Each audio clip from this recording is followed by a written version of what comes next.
سمرا خوان کوي دیدار د اولیاء خواکی کینت یو ور د اولیاء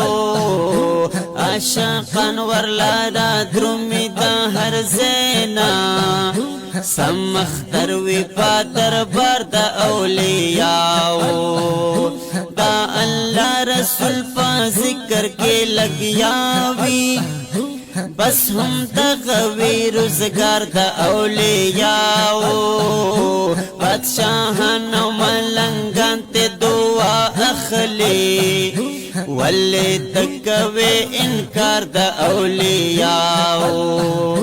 بادشاہان و ملنگان تے دعا اخلی ولی تکوی انکار دا اولیاء زکامران تنها خادم دا